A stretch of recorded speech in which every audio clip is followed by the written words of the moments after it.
Paix et bien à ceux qui nous suivent en ligne. Nous continuons notre séminaire. Nous continuons notre ouverture à la parole de Dieu. Nous continuons notre connexion, notre quête de Dieu. Et il plaît au Seigneur que nous commencions cette nouvelle année pastorale et épectatique par le thème sur la prudence. Si vous avez bien suivi les enseignements de l'an dernier, c'est-à-dire à partir du mois d'octobre, nous avons fini avec une catégorie. D'abord, je rappelle que le thème de l'année porte sur les vertus. C'est ça? Les vertus. Et nous avons dit que nous avons deux types de vertus. C'est bon? Toujours vous souvenez? C'est bon? Est-ce que quelqu'un peut se risquer de nous indiquer les deux types de vertus? Les deux types de vertus que nous avons, je pense que ce sont les vertus théologales et les vertus cardinales. Voilà. Les vertus théologales et les vertus cardinales. Et est-ce que tu te souviens de ce que nous avons dit, défini des vertus théologales? Pourquoi on dit vertus théologales? Est-ce que quelqu'un se souvient de cela? Une vertu théologale, pourquoi? Parce que elles sont infusées par Dieu en l'âme. D'accord? Non seulement elles sont infusées par Dieu dans l'âme, mais aussi elles nous servent à entretenir une relation de communion avec le Seigneur. De communion avec le Seigneur. Voilà pourquoi on parle de théologal. Et aujourd'hui, nous commençons les vertus cardinales. Vertus cardinales, d'abord vertus humaines déjà, vertus humaines. Parce que les cardinales s'inscrivent dans les humaines. Alors on dira vertus théologales et vertus humaines. Pourquoi humaines? Car ce sont ces vertus qui nous aident à entretenir une sainte et saine relation avec le monde en général et les hommes en particulier. Voilà, vertus humaines. Ce que j'ai à vivre au cœur de ce monde, eh bien ces vertus m'aident à cela. Vertus humaines. Et ces vertus humaines sont nombreuses. Mais parmi toutes ces vertus humaines qui sont nombreuses, il y a 4 parmi lesquelles qui sont au fondement de toutes les autres vertus humaines. D'où le thème cardinal ou encore fondamental qui résume les autres. Et ces 4-là, la première dont on parlera, ce sera la prudence. Et le thème de ce soir, c'est qu'est-ce que la prudence? Nous verrons les autres choses.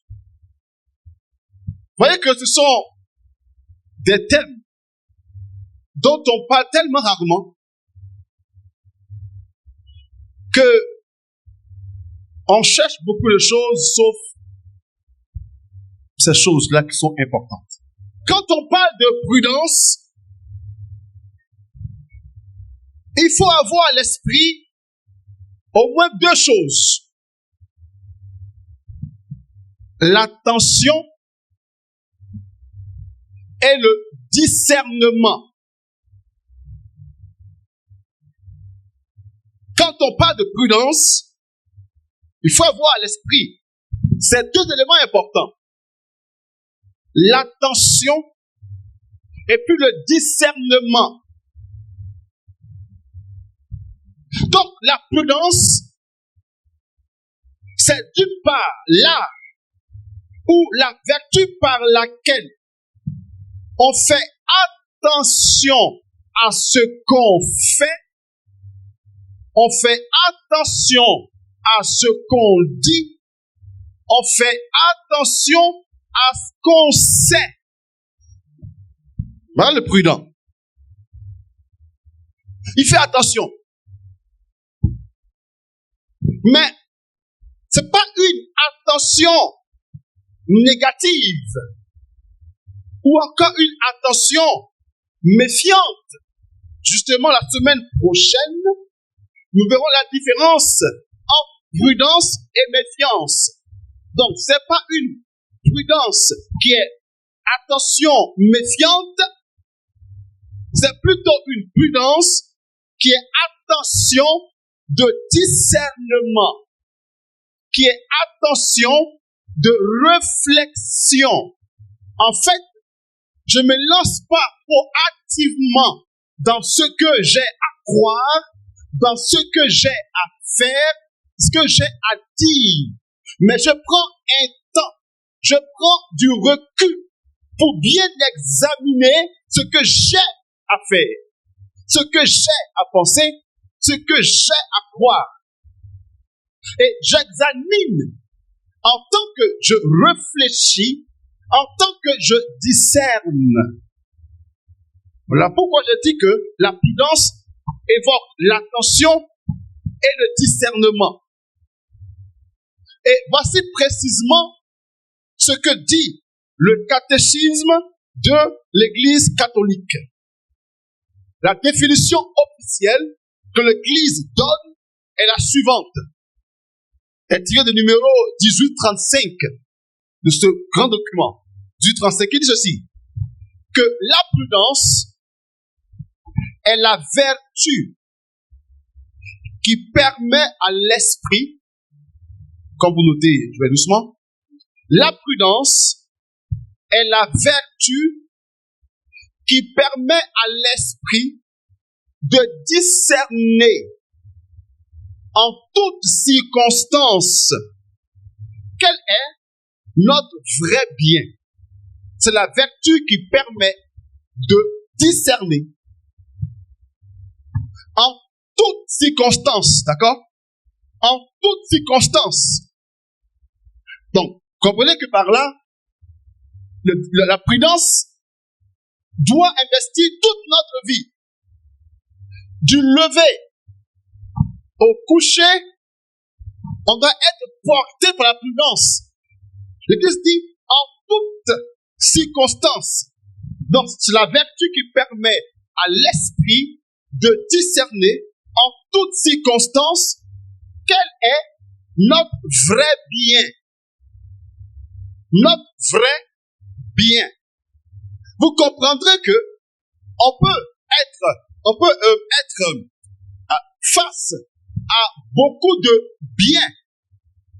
D'accord? Beaucoup de biens. Il y a des choses qui peuvent sembler bien, mais qui en réalité ne le sont pas réellement. Écoutez, pour celui qui est en train de voler, pour lui c'est bien. Et pourtant, il vole. Le vol, objectivement, n'est pas bien. Donc, on sait tous que le vol n'est pas bien. D'accord? Mais les choses qui sont bien en soi, mais pas bien forcément pour moi. Écoutez, le sel, c'est une bonne chose. Le Christ même dit de nous que nous savons que nous sommes sel. Mais il y a des gens pour qui le sel n'est pas bien. Non? L'huile, c'est bien en soi. Mais il y a des gens pour qui l'huile n'est pas bien. Écoutez, il y a plein de choses qui sont bien. Le mariage est une bonne chose. Mais Dieu voit certaines personnes et puis dit, toi, le mariage n'est pas bien pour toi. On parle de nous. Hein. On parle de nous. Pas laïc, on parle de nous. D'accord? C'est pas un laïc. On parle de nous. Donc, il faut que on peut discerner, même dans ce qui est bien, qu'est-ce qui est bien pour moi? Ça demande donc de la prudence. Donc, je vais répondre ce que dit notre catholique, c'est que la prudence est la vertu qui permet à l'esprit de l'homme de discerner en toutes circonstances quel est notre vrai bien et de choisir les moyens de le faire. Donc, discernement. Frères et sœurs, vous et moi, nous sommes des êtres limités, des êtres de fragilité. C'est vrai, il y a beaucoup de choses que nous pouvons faire. En cela, nous pouvons être puissants. Mais nous ne sommes pas des tout puissants. Il y a des choses que nos facultés peuvent permettre de savoir par-ci, par-là. Mais on n'a aucune maîtrise de toute notre vie. Alors on a besoin d'être aidé pour savoir ce qui est entièrement bien pour nous. Des lumières on peut avoir, mais pas toute la lumière. C'est dans cela que le Christ, Dieu en général, Dieu, Père, Fils, Esprit, se propose à l'homme comme berger. Et que David a pu dire que si le Seigneur est mon berger, je ne manque de rien. Parce qu'il sait que un berger est important pour nous. Un berger qui nous aide à savoir où partir. Écoutez, les brebis laissées à leur seule compétence ne seront pas forcément là où l'herbe est verte, là où l'eau est fraîche. Par habitude, des brebis peuvent savoir que dans tel endroit, l'herbe est verte. Mais quand il arrive des saisons sèches, comment elles font? Il faut qu'il y ait un berger qui les amène à aller au-delà de l'endroit habituel qu'ils connaissent. Aller plus que ça. Il faut un conducteur.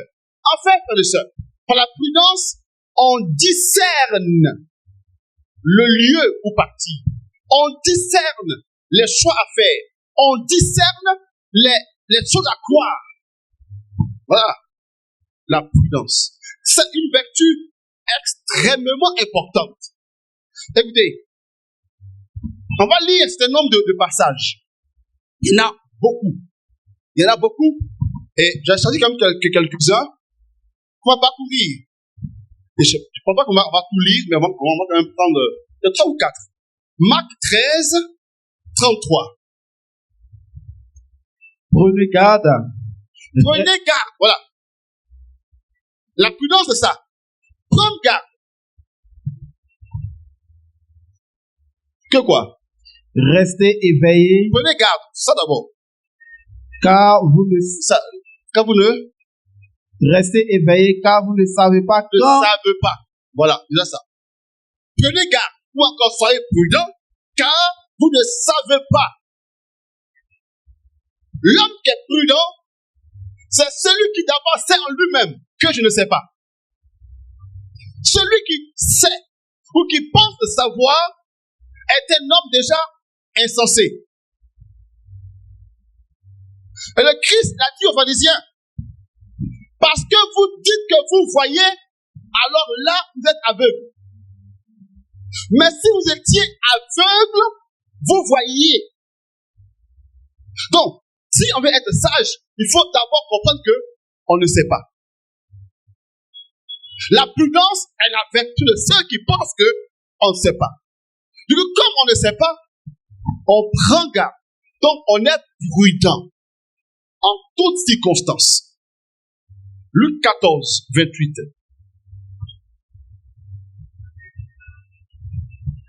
En effet, lequel d'entre vous, quand il veut bâtir une tour, Quand il veut bâtir une tour, donc quand il a un projet, pour nous tous qui avons des projets, l'une des choses qui nous manque est ceci. Ne commence par s'asseoir. Pas s'asseoir. D'accord. Pas s'asseoir. La prudence. Prendre du recul. Fais attention. Et puis, Pour calculer la pour dépense. calculer, donc pour réfléchir, pour discerner, est-ce que je peux ou pas? Ça, c'est la vertu de la prudence. Mais un projet qui est mis en œuvre dès l'instant où on le conçoit, c'est marcher dans l'imprudence. Du coup, il y a une forte possibilité que ça échoue. Et nos projets tombent beaucoup à l'eau parce que justement, on ne prend pas le temps de calculer, donc de réfléchir, de prendre du recul et voir comment les choses doivent se faire. Matthieu 10, 16.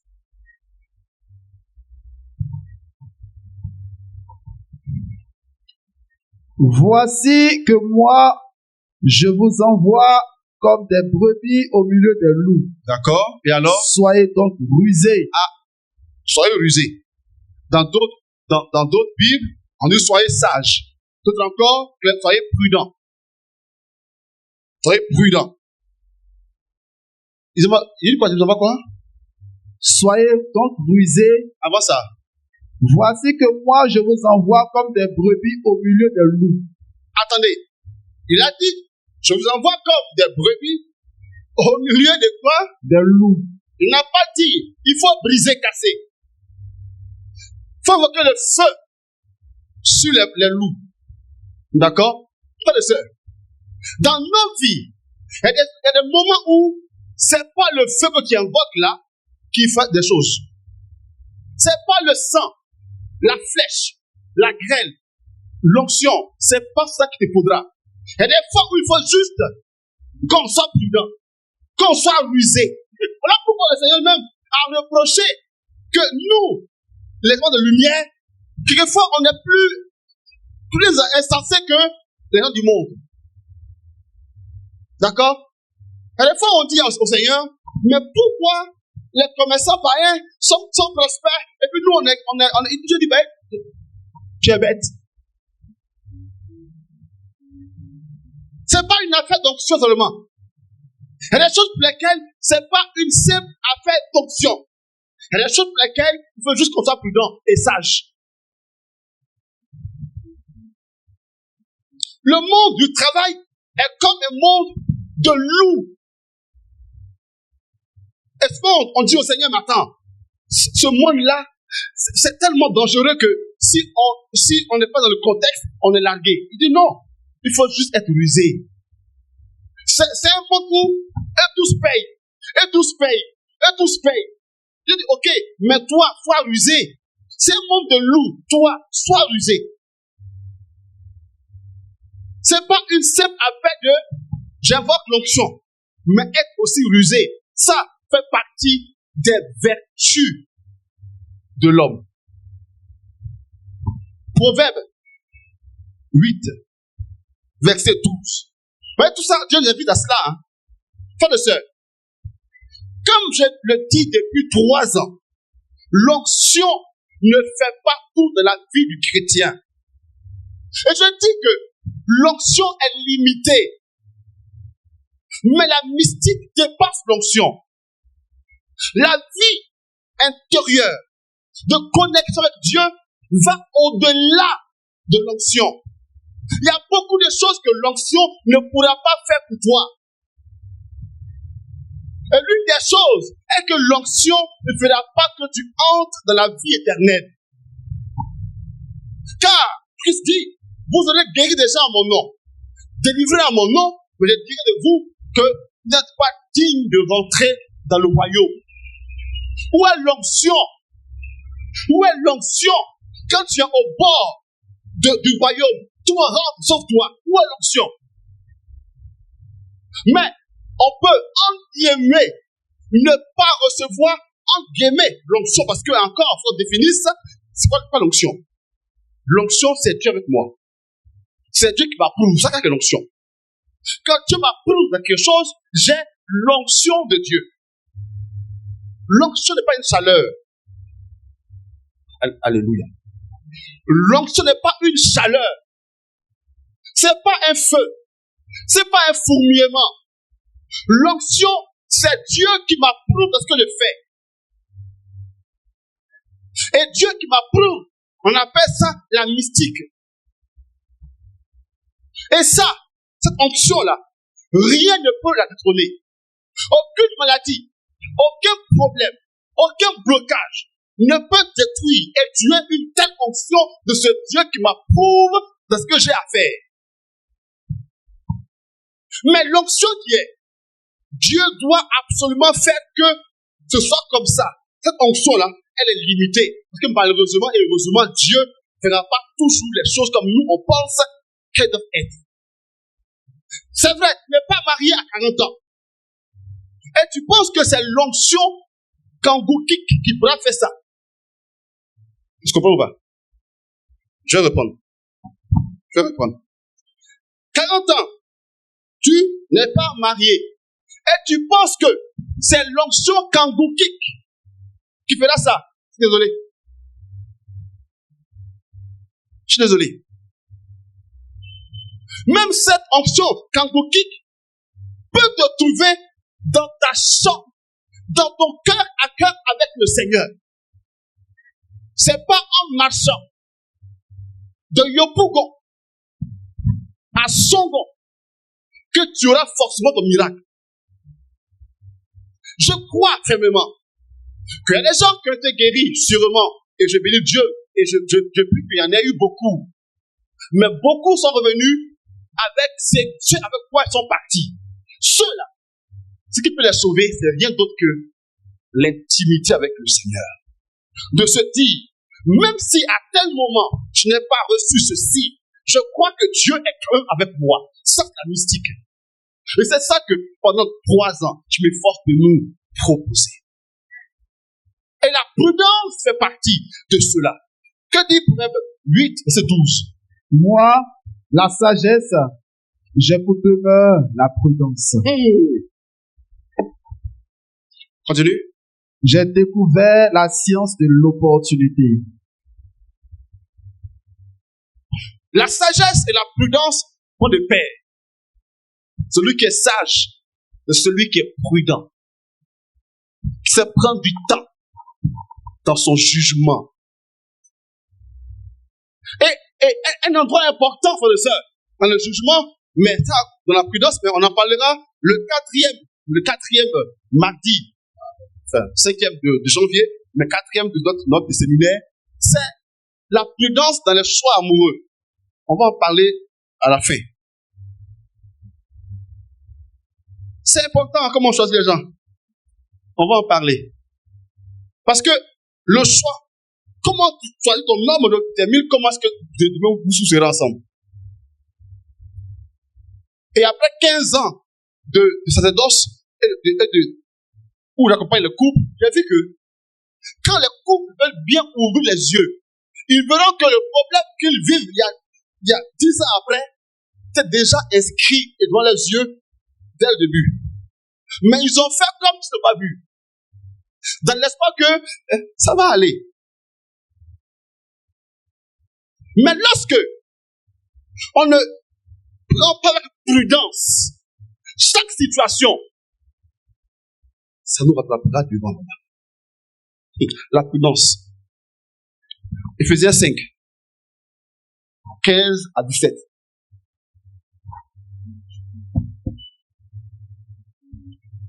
Écoutez, frères et sœurs. Et si de temps en temps, et même régulièrement, tu arrêtes de prier ton mariage pour tes enfants, et donc tu cherches des choses comme la prudence. Et si on fait ça? Et si tu oubliais que tu n'as pas ta promotion pour penser à quelque chose de plus glorieux que de rechercher comment vivre de Dieu en ce monde-là? Écoutez, est-ce anormal que on fasse un jeûne de 21 jours juste pour chercher la prudence? Est-ce anormal? Non, ça c'est pas, non, c'est pas anormal, c'est insensé ça. On est d'accord que on doit faire 21 jours, faire une neuvaine de messe pour que Dieu me donne ceci. Un petit enfant, pas beaucoup, un seul. Mais il y a combien? Il y a combien qui, parce qu'ils aiment Dieu, veulent grandir en Dieu, font une neuvaine de messe pour demander à Dieu, donne-moi la sagesse. Comme Salomon, qui à Gabaon fait une offrande glorieuse. Il tue, donne 1000 bêtes. Il offre 1000 bêtes à Dieu. Une offrande à Dieu de 1 million, 2 millions, 3 millions. Et Dieu vient le trouver en rêve pour le dire. Salomon, tes 2 millions, 3 millions, 4 millions à la communauté, non, ça m'a touché. Dis-moi ce que tu veux. Dis-moi, que veux-tu? Moi, j'en connais. Moi, j'en connais qui aurait dit à Dieu, Seigneur, assois-toi. Prends place. Prends de quoi écrire. As-tu le moral, Seigneur? Prends de quoi écrire. Est-ce que tu es concentré? Si Dieu s'amuse et qu'il pose une telle question à quelqu'un ici,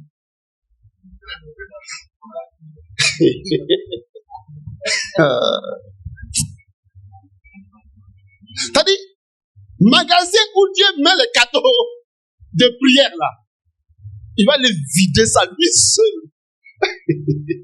Mais Salomon dit au Seigneur, je veux ni femme, ni promotion, ni enfant. La seule chose pour laquelle je fais une telle offrande, donne-moi la sagesse, donne-moi la prudence.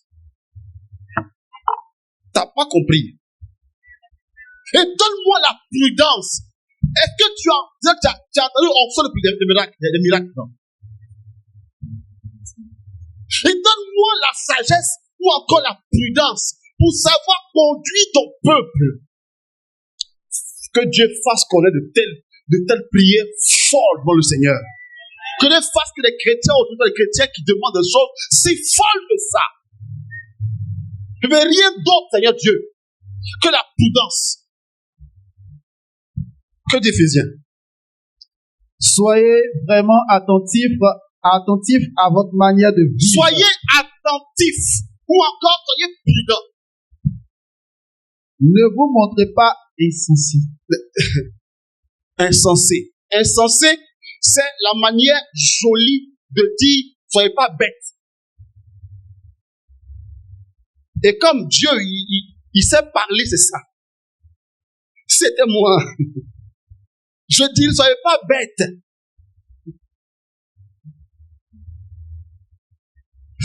Alléluia. Soyez prudents. Continue. Mais soyez des hommes sensés, qui mettent à profit le temps présent, car les jours sont mauvais. Merci. Ne soyez donc Ne soyez donc pas inintelligents. Intelligent. Vous savez? Prudence égale intelligent. Donc, celui qui est intelligent, c'est celui qui est prudent. Celui qui est prudent, c'est celui qui est intelligent. À quoi nous pensons pour notre vie? À quoi nous pensons pour notre bonheur? À quoi nous pensons pour notre projet? À quoi nous pensons pour notre promotion? À quoi nous pensons? Pourquoi tu veux avoir une promotion? Pourquoi veux-tu avoir une promotion? Beaucoup demandent promotion. Je dis pourquoi? Mariage. Je dis, hey, pourquoi?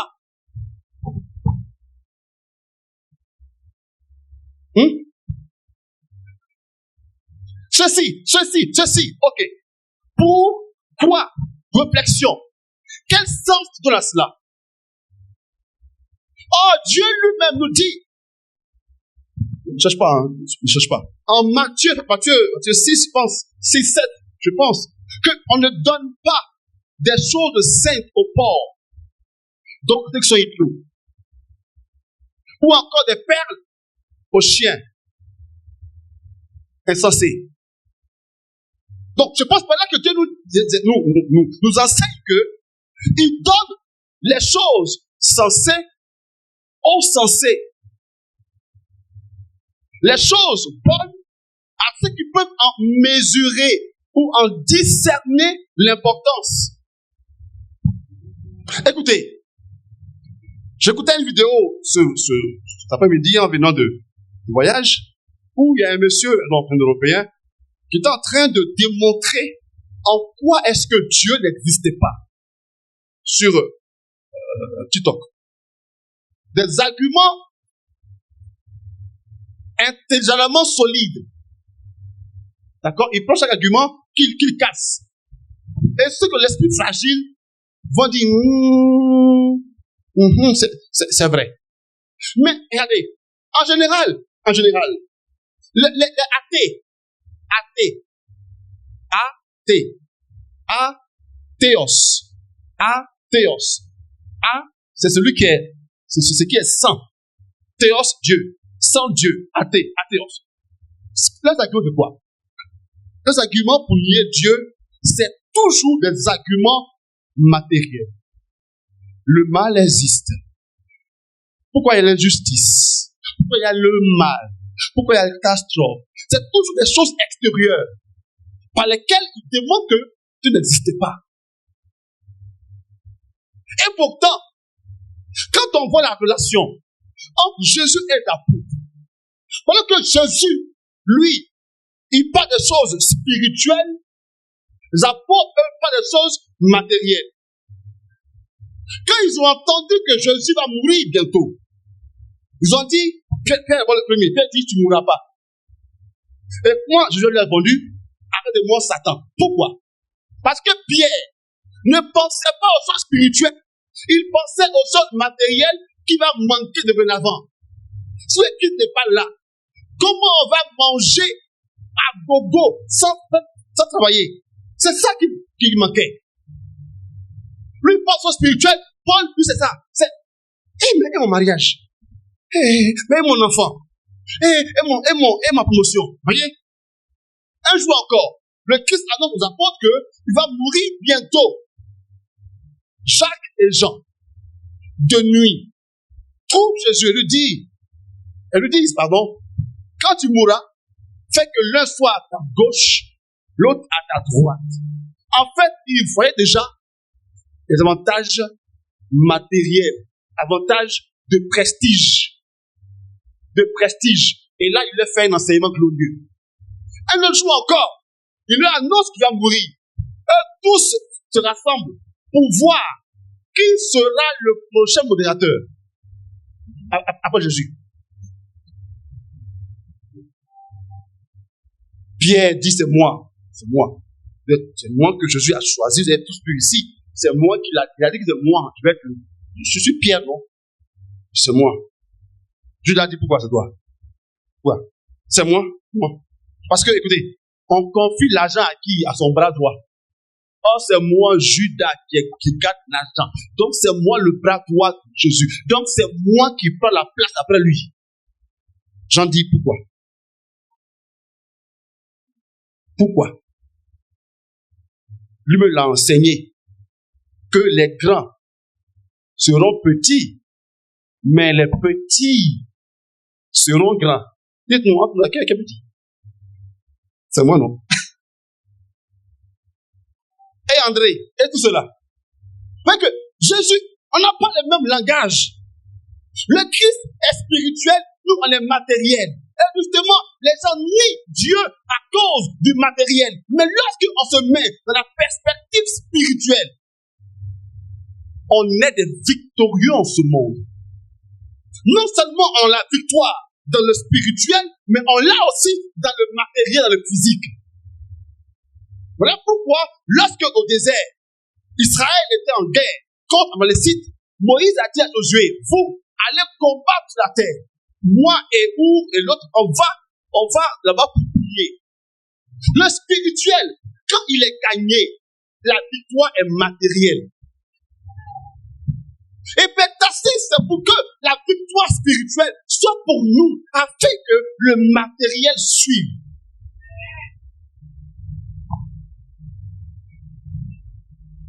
« 2025, Dieu veut pour toi que tu mettes la prudence au cœur de ta vie. Même dans les choses spirituelles. 1 Jean 4, verset 1. Écoutez, beaucoup nous allons au veille le 31 décembre. Pour faire quoi? Pour entendre les oracles du Seigneur. Pour entendre les oracles du Seigneur. Pour entendre les prophéties du Seigneur sur 2025. Pour entendre les prophètes nous annoncer une prophétie de gloire. Parler sur nos vies. Parle, papa. Papa, parle sur ma vie. Et qu'est-ce que 1 Jean 4 nous dit? Mes bien-aimés, n'ajoutez pas foi à tout esprit, mais éprouvez l'esprit. N'ajoutez pas foi à tout esprit. À toute prophétie aussi, dans d'autres Bibles. Il dit quoi? Mes bien-aimés, oui. N'ajoutez pas foi à toute esprit. Prophétie, à toutes les révélations, à toutes les inspirations. L'une des choses qui manque aux chrétiens, c'est justement la prudence. Et vous êtes, quelquefois, tellement fragile que on vous ballotte comme ça. Vous préparez vous. Et on n'a pas idée de comment les chrétiens sont manipulables. Parce que eux-mêmes, ils ne vont pas chercher là où il faut la vérité, par la carte de la prudence. Ils prennent tout. Comme c'est Père Étienne qui a dit, donc c'est vrai, qui t'a dit que le jour, si hier il est inspiré, mais aujourd'hui là, qui t'a dit que je suis inspiré comme hier? Amen. Le Père Étienne, aussi Père Étienne, soit-il, est un être humain, un être de chair. Et le diable peut aussi le tromper. Voilà pourquoi tu as à être lucide devant toutes sortes de personnes. Être lucide devant toutes sortes de personnes pour pouvoir toi-même en faire ta propre idée par la prudence qui t'anime.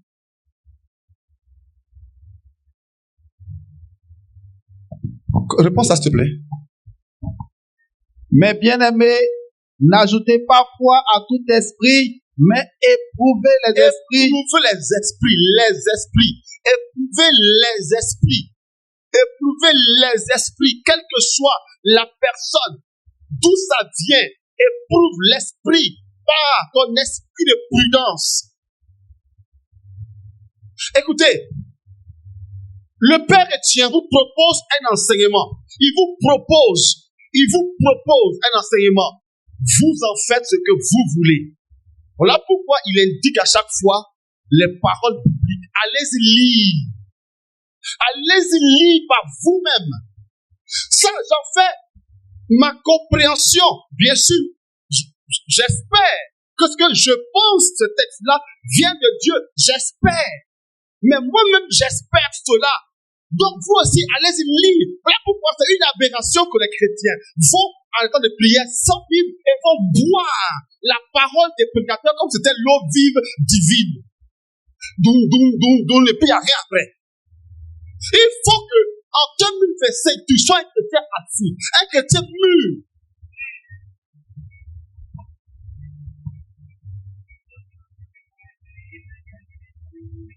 Excusez-moi. Je n'ai rien contre Kanguka. Je n'ai rien contre lui. C'est seulement. Non. Il sait Dieu bien. Et honnêtement. Mais j'ai un problème avec vous. Qu'être capable de laisser des chaises vides à un moment hélas, n'a rien à voir avec le Père Étienne. Et je prie que quand je serai plus à Korogo, que ce temps de prière là puisse continuer. Ça n'a rien à voir avec le Père Étienne. Ça n'a rien à voir. Là, j'espère, Seigneur. Si ça a quelque chose à voir, pardon. Mais qu'on laisse des chaises vides à une prédication sur la vie intérieure. Et qu'on est capable de marcher, de dormir dans un espace ouvert. Moustique, on s'en fout. Faim, on s'en fout. Paille, froid, on s'en fout. Pourvu que Kangouka. Et je pense même que même la parole même qu'il a annoncée, pardon, mon cher, prêche vite. C'est l'autre côté là. Où on prie là. Fais un fest en même temps parce que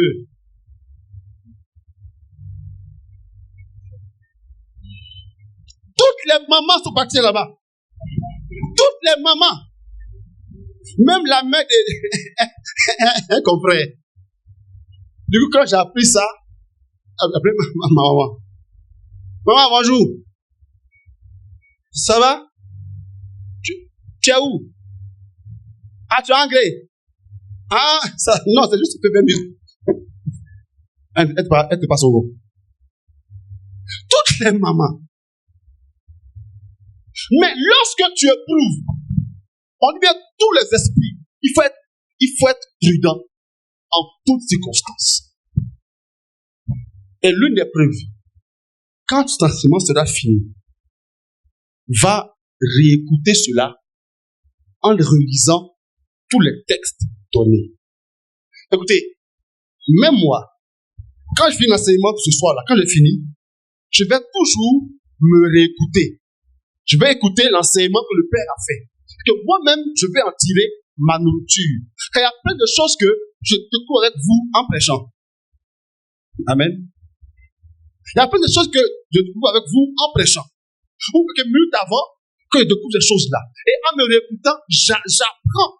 Et je dis, donc, bon, je pense que c'est un peu l'attitude d'être prudent. On s'arrête là. Il y a plein de choses à dire, mais on s'arrête sur cette minute-là.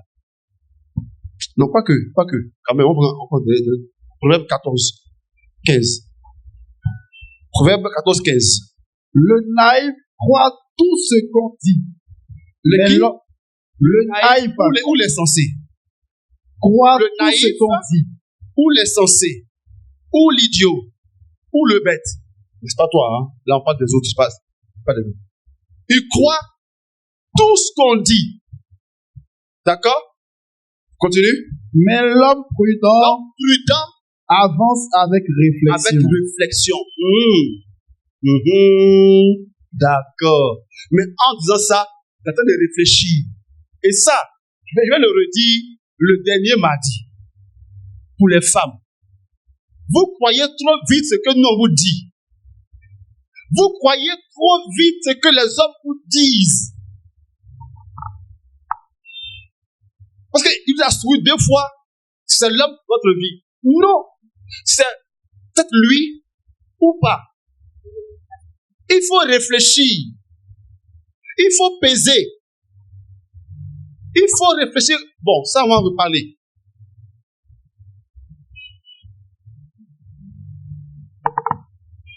Mais je parle des hommes qui sont pas ici. Les autres, tous sont ailleurs. Ils sont bons. Ils sont bons. Les Soro, Asen, Ismaël, eux, ils sont bons. Il parle de ceux qui sont à l'extérieur. C'est pas ceux qui sont d'ici. Voilà pourquoi l'un des lieux de prudence, c'est l'accompagnement spirituel.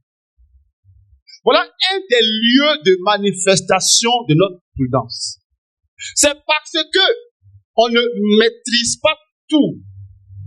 Parce que on veut réfléchir. Parce que on veut prendre du recul.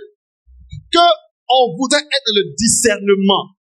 Et pour le discernement, l'accompagnement spirituel s'impose.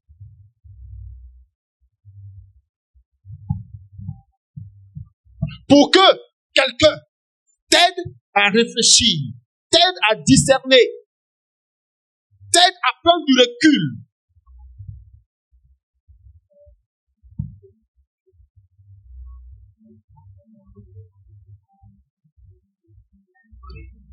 Parce que, frères et sœurs, On réfléchit à quoi? On réfléchit à trouver ce qui est bien, c'est-à-dire la volonté de Dieu. La prudence, c'est en vue de rechercher ce qui est bien pour nous. Donc, ce qui rentre dans la volonté de Dieu pour nous. Et l'accompagnement spirituel est un des hauts lieux pour cela. Celui qui n'a pas d'accompagnement spirituel s'expose gravement. On doit tous en avoir.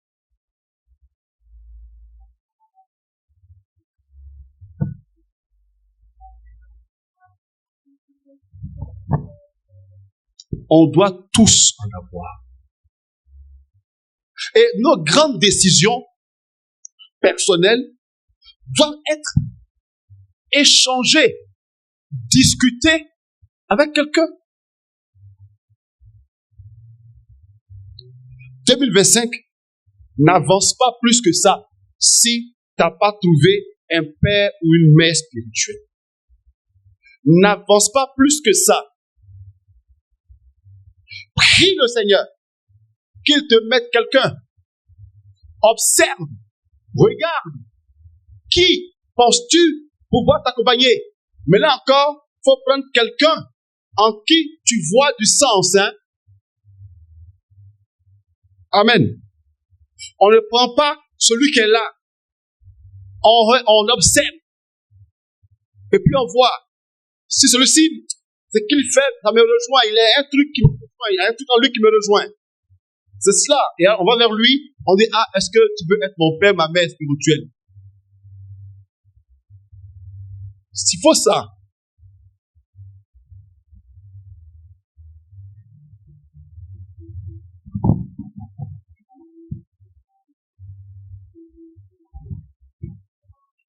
Pour un groupe, pour un leader spirituel, non seulement pour lui-même, il faut un guide spirituel, mais pour sa communauté, pour sa structure, l'Église dit que c'est important qu'on ait des conseils ou des conseillers. Un conseil, c'est pour nous aider à discerner. Un modérateur qui n'a pas de conseiller est dangereux pour sa communauté. Un gardien, un berger qui prend décision tout seul est dangereux. Voilà pourquoi dans l'Église même le droit nous dit que une décision qui est prise sans au moins l'avis d'un conseil n'est pas valide.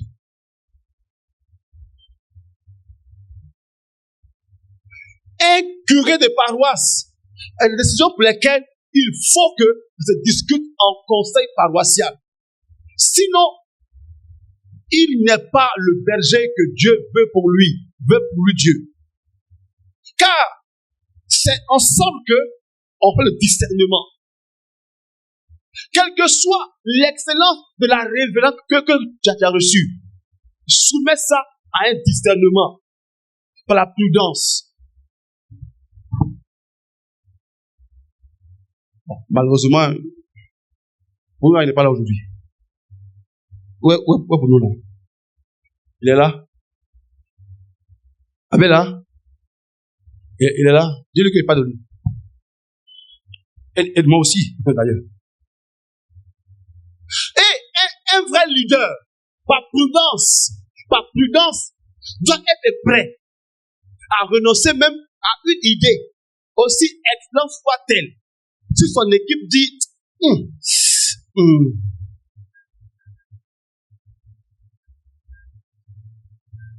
et même partout, hein, pas que dans le monde spirituel, même au boulot, un directeur, tu as une équipe avec qui tu travailles. Eux tous disent, boss, par prudence, il faut mettre la terre. Par prudence, mets pas la terre. C'est possible que tu sois plus intelligent que 15 réunis. C'est possible. Mais c'est un peu rare quand même. Comme c'est un peu rare que 15 personnes soient ensemble là plus bêtes que toi seul. C'est possible, mais c'est rare. Donc, par prudence, il est bon que tu dises, même si moi je ne pense pas comme ça, je vais au moins attendre un peu pour voir encore plus clair dans l'affaire. Par prudence.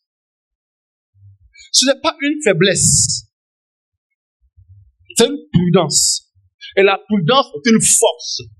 Être capable de renoncer à une conviction forte pour ou à cause du grand nombre est une force. Et pas une faiblesse.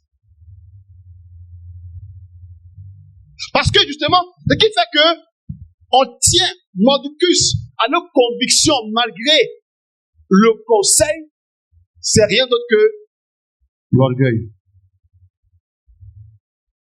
Et la prudence est le contraire de l'orgueil. Car le prudent est avant tout quelqu'un qui montre de l'humilité dans ses actions. De l'humilité. Et du coup, les couples aussi. Monsieur, c'est vrai que la Bible dit que tu es le chef de la famille. Mais le chef ne peut pas toujours avoir raison. Le chef ne peut pas et ne doit pas toujours avoir raison. Monsieur, si sur 5 décisions dans le couple, c'est toi ton mot qui est toujours le dernier, tu te mets en danger. Tu es en danger et tu affirmes de ta femme que en fait, elle est idiote. Elle est ignare. En fait, tu as marié une idiote. Amen. Et il y a beaucoup d'hommes qui n'ont pas conscience que ils disent à les femmes qu'en fait, elle est bête. Ils ont toujours raison. Parce que ce sont les chefs qui décident. Ok? Mais c'est un chef qui décide avec d'autres. Et par prudence, monsieur, par prudence, tu dois tenir compte de ce que ta femme dit. Et être prêt quelquefois à renoncer à tes grandes révélations par prudence. Pour que, d'une part, si tu as tort, au moins Dieu ait l'occasion de te redresser. Et d'autre part, tu dis à ta femme que elle aussi, elle est intelligente.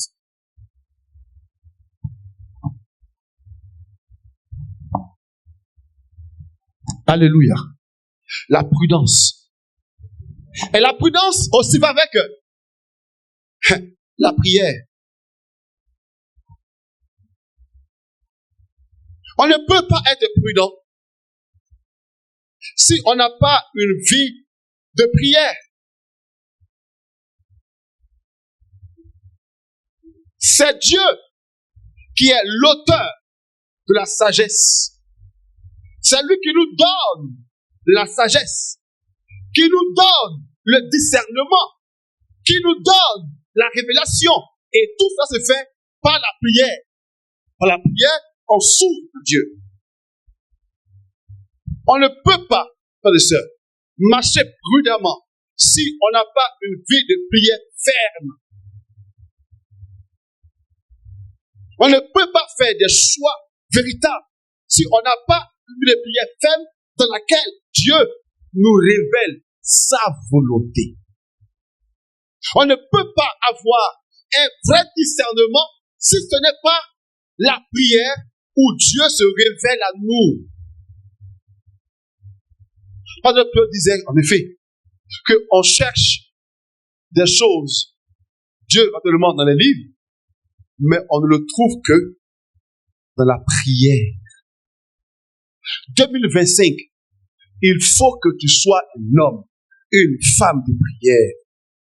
Tu ne peux plus te contenter de ton au nom du Père et du Fils et du Saint-Esprit. À demain, Seigneur. Tu ne peux plus t'en contenter. Tu ne peux plus t'en contenter. Ou même ton repas pour le bénir. Au nom du Père et du Fils et du Saint-Esprit. Allez, le Amen finit dans ton cœur. Et puis tu estimes que la parole de Dieu qui dit que si tu bois du poison, ça ne reviendra pas là. Pas pour toi, hein. C'est pas pour toi. Il faut pas oublier ça. Tu vas mourir. Tu mourras.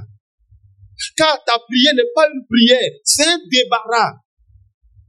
Comme on te priait pour, on va prier, tu n'as pas prié. J'ai vécu une expérience forte avec les religieuses qui sont à Kony, les sœurs de Kony. Les sœurs, Kony, c'est un village de Côte d'Ivoire, ceux qui sont en ligne. Et ces sœurs-là, pour manger, au début, leur prière dure au moins 2 minutes pour manger. C'est-à-dire, elle prend le temps de prier, pour bénir, elle prend le temps.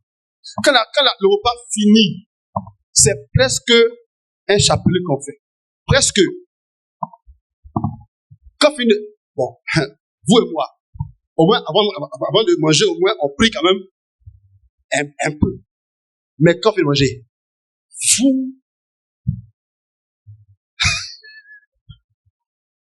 Tu dis à Gabriel, voilà, 10 messages pour moi.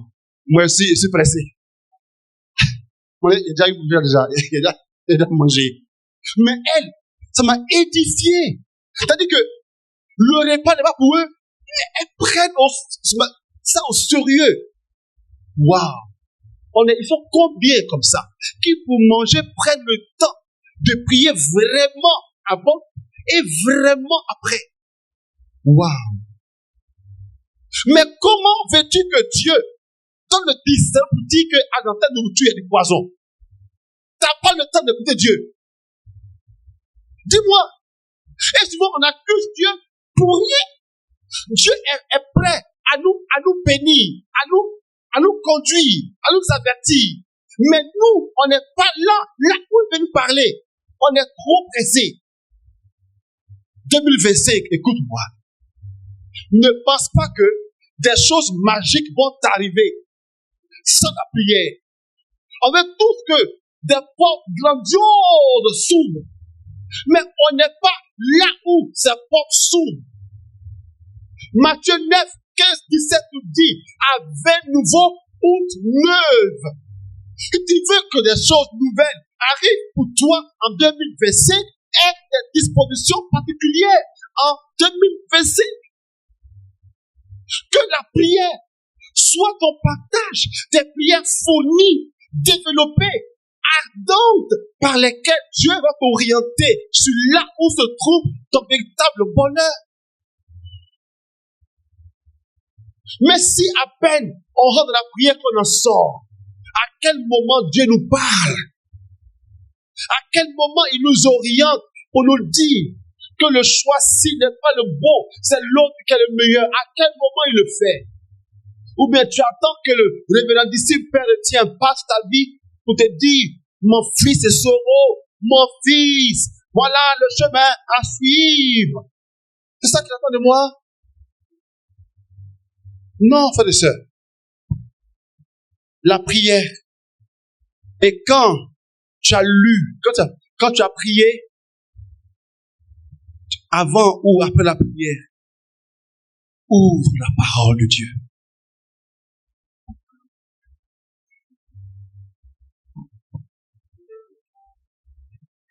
Ouvre la parole de Dieu. Oh non, c'est compliqué tout ça.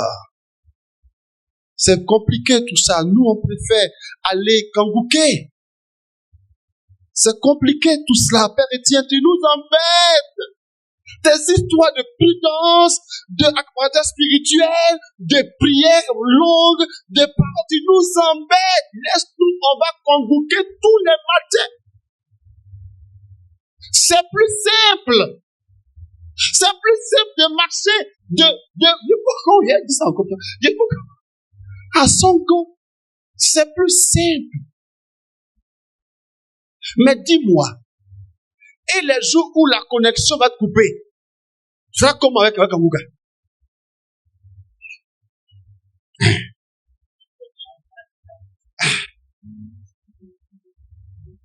Le Christ a raison. Il dit, il faut d'abord rechercher le royaume des cieux et sa justice.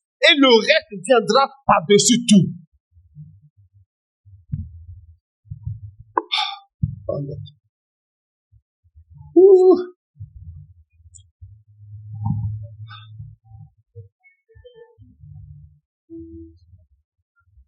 J'ai une de mes filles spirituelles, je rends gloire à Dieu pour elle. Il y a de cela 1 an. Elle a pris une année d'ermitage. Ça veut dire quoi? Ermitage. Une retraite spirituelle chez elle. Bon. Elle a eu une maladie, fait qu'elle a eu 1 an de repos. 1 an pendant lequel elle ne travaillait pas. Elle l'a utilisé, non pas pour aller de prière en prière, pour que Dieu fracasse les esprits qui bloquent sa vie, mais après 1 année de retraite à la maison. C'est-à-dire, il n'y a pas de téléphone, pas de télévision. C'est que la prière pendant 1 an de consécration à Dieu. 1 an. Où elle est chez elle. C'est Dieu et elle pendant 1 année. Waouh. Où est-ce qu'ils sont, ces chrétiens, qui peuvent faire ça? Offrir 1 an à Dieu. 1 an pour dire à Dieu, je t'aime, Seigneur. Et je veux me connecter à toi. Je prie que 2025 soit pour toi une année de connexion avec Dieu.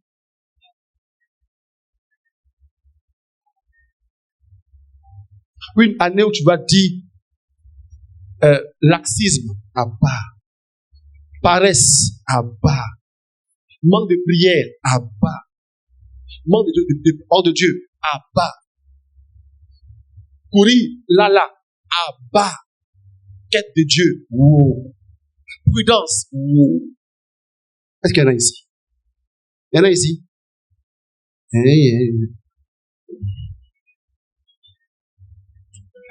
Je sais ce qu'il vous fait pour crier. Veux-tu un enfant? Veux-tu un enfant? Un travail? Promotion? Mais crier, vous savez ça, non? C'est ça que vous aimez. Si quelqu'un, cette année, veut marcher avec Dieu en toute prudence, pour prendre du recul en toute cette décision, pour chercher dans la réflexion, le discernement, ce qui convient pour Dieu, je t'invite à te mettre debout pour cela.